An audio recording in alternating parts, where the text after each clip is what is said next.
All right, everybody. Thank you so much for joining me once again. So for our movement tutorial today, I wanted to look at two different drills, really promoting shoulder health, but overhead mobility in particular. Um, so being very honest, transparent. So we'll look at the tricep insertion drill and then also passive hanging. So first thing I'll say, the tricep insertion drill, when I first was exposed to it, I just wasn't a huge fan. It didn't feel really that good in my body, and I just felt like it wasn't that effective, at least at that time. I have definitely changed my perspective on that. I am now just absolutely loving the sensation and just the benefits that I've been receiving from it. It feels really, really good now. So I'm just being honest, telling you I didn't like it at first. Now I really, really like it. And then also the passive hang was something too.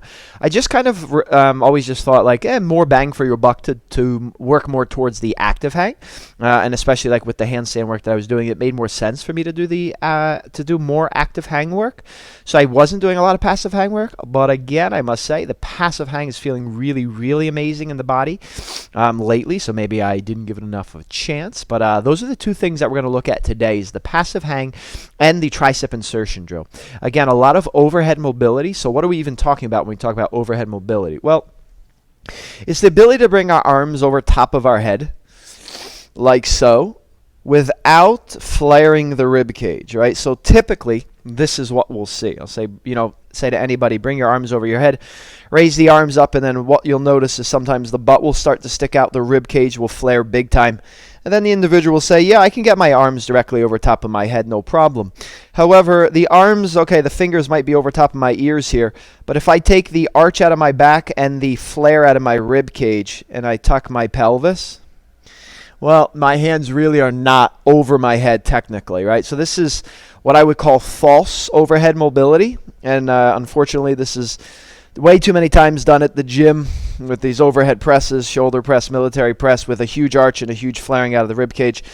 So again, if I were to tuck, we would see that the arms aren't truly overhead. So over time, with a tucked tailbone and with the ribs down, we are trying to get the arms really, really, again, overhead with a tucked tailbone. So imagining the handstand position, we want to try to be nice and tucked with the arms pressing overhead. Again, trying to get away from this. All right, so something to be mindful of, and then we'll find that particularly in this tricep insertion drill. So let's get started. First thing is the passive hang. So I feel like we have done tutorials before, but I just want to specifically talk about this passive hang for a moment. So the only tension in the passive hang is going to be in my grip and in my forearms. My goal is to try to relax the entire rest of the body and let everything just kind of hang down completely. All right, so I will jump up there, I'll grab the bar, and you'll notice the distance between my shoulders and my ears is going to be, well, hardly anything. So in the active hang, I would be pulling the bar to the ground, creating this space, but not in this one, the passive hang. I'm getting relaxed, and then my shoulders and ears will be very, very close together to touch. All right, so reach up. And I'm going to begin to relax completely. So again, first thing is shoulders and ears are close together. You can kind of just see, hopefully it looks like I'm not holding any tension here in the body. And as I breathe, I want to see if I can indeed relax more and more. Just letting everything just relax and hang down, but again, just holding nice grip. So honestly, I'm finding it's even just while talking, it's hard to really, really completely relax and let go. I feel like my midsection is engaging a little bit as I try to talk. So I'm going to spend a moment just try to relax completely.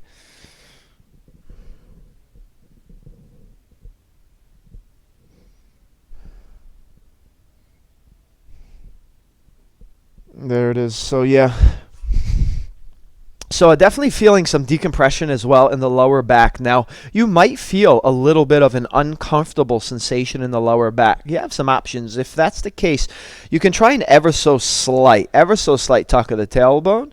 But if I would say, just no pun intended, it was going to happen, hang in there. Hang in there when you feel that sensation in the lower back. For me, it's not painful, but it feels a little bit uncomfortable. But when I come down, it feels really, really nice. So hang in there with it, maybe, but if it becomes a little bit too where it's not just uncomfortable, it starts to become painful, then again, the slightest little tuck, and I think it'll go away right away. But again, maybe it's just some decompression. That's why it's a little bit uncomfortable. It feels, again, really, really nice afterwards. So try your passive hang work and see if you can build up to about 60 seconds. And I know a lot of the hanging work we do for purposes of maybe like grip strength or shoulder openness and chest openness, but particularly with the passive hang, as I just alluded to, really, really nice decompression properties and qualities of the passive hang. So again, it's one of these deals where maybe you're sitting in a car for 6 hours driving up to New York or down Virginia, wherever you're going, right? Sitting in the car, you have all this compression in the lower back. Or maybe you just had a rough day at the gym, you're squatting, your deadlifting didn't go so well, you have a really, really tight low back the next day. Starting off the day with some passive hang work to decompress. Now, the decompression here happens much slower than a chiropractor, we would say. But as Ito would say, hanging work is like nature's chiropractor. It just takes a little bit more time. So if you understand that in what's going on, the gravity is just pulling everything down in the body. So again, these decompression properties over time feels really, really nice on the spine, and that's one of my go-tos. In addition to my cat-cows, spinal rotation, side flexion, the spinal drills, like all those things, moving the spine. In addition to those, I do like to do just some passive hang work to get that decompression to help with any lower back issues. So I would recommend starting off with one round of some passive hang work. See if you can eventually build yourself up to maybe a full minute or maybe even beyond. All right, then we'll move into the tricep insertion drill. So you do need a little bit of equipment for this, not much though. Something. I'm going to use this plyometric box. You could use a chair at home. Maybe a firm couch cushion, perhaps, or maybe like the leg of a couch, but something that's about this level. You'll see what shape my body's in and what I'm doing. Again, try to find something at home. Actually, you know what? A staircase. You probably get your elbows up onto like the second or maybe even third step at home. I think a staircase might be perfect for this. Now, I prefer to use a dowel in this, but if you don't have a dowel, you can use a broomstick. But you absolutely, and I will show it to you, how you could use a dumbbell or a weight. I prefer, though, using the dowel. So the first thing with the tricep insertion drill is I'm going to hold the dowel with my palms pointing up towards the ceiling. All right. And I'm going to try to have, if you notice, my elbows are by my side and then my palms are straight forward, and I would grab the dowel from here. The closer your hands in, it's going to challenge your external rotation of your shoulders a little bit less, but I also wouldn't go to an extreme per se and bring the hands out as wide as possible. I think that might be a little too intense. So again, if you bring your elbows by your side and just have your arms straight out, grabbing the dowel just beyond shoulder width distance or shoulder width about, I think is going to be a pretty good distance to start. We'll see. You can always make subtle adjustments. But once we're in the tricep insertion drill, the tendency of the body is to have the hands start to move together. Try not to allow that to happen. Once you get your initial grip, try to maintain that distance between the hands on the dowel the entire time. All right. I would recommend a knee pad or something. We're going to be here for about 45 seconds to a minute. And then from this position, I'm going to try and place my elbows onto this plyometric box. Now, again, if it's ever too much on the elbows as well, you can always place a pad under elbows as well. But then, again, we'll get a nice grip here with the dowel. I would definitely recommend your elbows. Make sure they're not on the absolute tip edge of the box. There will be a tendency of sliding off. That would not go well. So make sure your elbows are securely on the plyo box or the step, whatever it is that you're doing. So from here, I'm going to begin. And I already want to adjust this knee pad a little bit. See if I can move it back just a little bit. I'm going to begin to have my chest sink down towards the floor. And in the beginning, initially, I do not mind. In fact, I like it. If I kind of bring a big arch to the back and a few times just kind of press the chest. If you notice, it's like a little bounce here. I'm really trying to get my chest down to the floor. Now, I do want to now take that arch out of my back. So I'm going to tuck my tailbone. This is important. Tuck, tuck, tuck. All right. So now with a tucked tailbone, I can begin to press my chest down towards the floor. You can think of it as pressing your elbows into the box as well. and then allow your head and neck to just kind of relax. Don't rest the forehead or the crown of the head on the box. See if you can allow it to sink down towards the floor, and then be very mindful of not going again into this arched back because you can get deeper. Try to maintain a tucked tailbone. And then it's downward pressure of the chest to the floor and the elbows into the box. The dowel can begin to come to the, kind of like where maybe the shoulders and the back meet.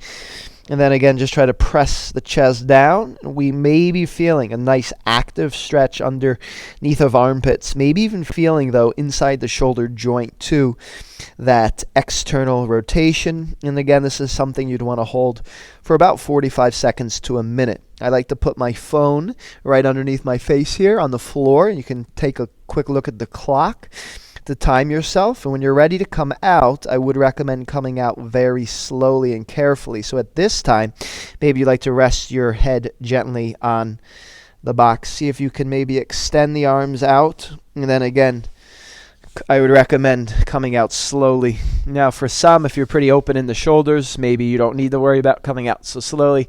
I know it can be quite challenging though for myself, so I'm always again very mindful on coming out slowly. All right, so that's the tricep insertion drill. Where you place your knees makes all the difference. So to make this drill more challenging, the knees would start to move back until you get to the point someday, perhaps you can perform this from a high plank position where your toes would tuck, the body would be straight in a plank. It's a lot more of your body weight pressing down, so you just have to make sure that the shoulders, chest is prepared for that sensation before you jump into that. All right, so for the sake of this tutorial, let's do one more passive hang first. All right, we'll do one more passive hang. I'll show you how it could look with the dumbbell. We'll talk about the advantages of the dowel versus the dumbbell. So again, as an in-between, we're going to try and reach up, grab. And if you have rings at home, you can absolutely do your passive hang work on a pair of gymnastic rings. It's totally fine. So we'll take one more round of a passive hang, maybe about 30 or 60 seconds or so.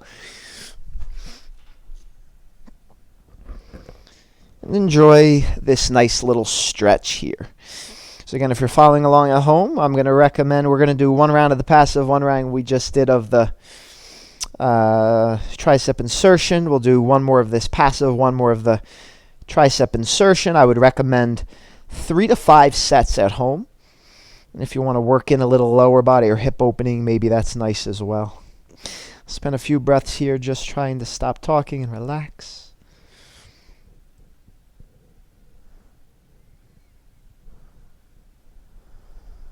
Beautiful. Yeah, so really, really nice stretch sensation here in shoulders.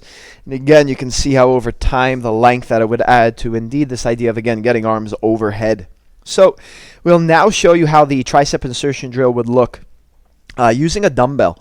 And again, totally can. I'll show you, though, the difference.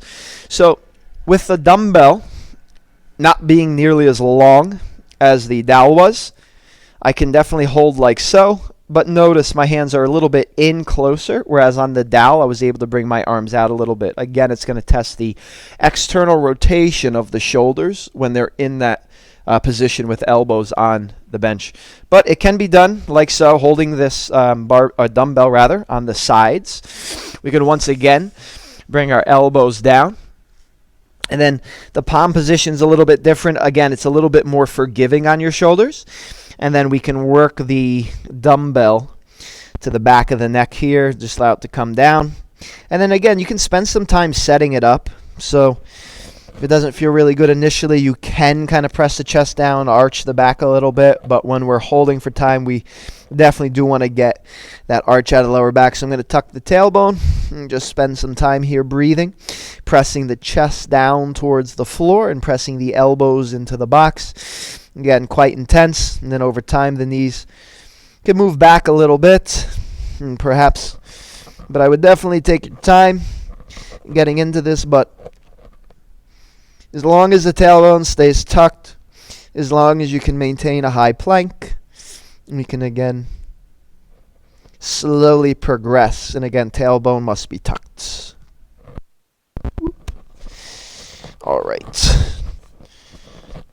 It's hard to talk and perform that drill at the same time. All right, so You saw took a look at how that looked with the dumbbell. Again, you can see why I do prefer the dowel. It allows the external rotation, so my palms were here. Otherwise, on the dowel, I can rotate them this direction. And again, I have a little bit wider grip so that my hands aren't as close together. So again, that will promote this rotation out as we're in that tricep drill. So great for just, again, general overhead mobility and shoulder strength and shoulder health, but particularly for the handstand. We do want to get the arms overhead without the big arch in the lower back. So we have to practice that, not while we're in the handstand, but in the various drills that we're doing to prepare the body for handstands. So again, overhead mobility, true overhead mobility without a big flaring of the rib cage or a big arching of the back. So again, we want to practice it in these drills. We did 2 rounds of the passive hang, 2 rounds of the tricep insertion drill. Again, I would recommend 3 to 5 at home. And if you wanted to throw in a hip opener in between, that would be really, really nice as well. But again, I like to put these 2 together, again, just for that overhead mobility. All right. I hope you enjoyed today's sequence. Hopefully, if you've watched enough of these, you're starting to realize, like, we do use some tools. Hopefully, you have a broomstick at home or a dowel if you don't. But again, most of the stuff you can do, again, even if you have a step at home or even like a chair or anything like that, you could very easily set this drill up. But it's a really, really great one. Again, particularly for the journey of handstands and then that overhead mobility. So I hope you enjoyed it. Thank you so much, guys. If you have any questions or comments, please feel free to reach out. But again, passive hanging work with shoulder dislocate, tricep insertion drill. Excuse me. Really, really wonderful. So please give it a shot, guys. All right. Until next time. Peace, namaste. Happy shoulder health.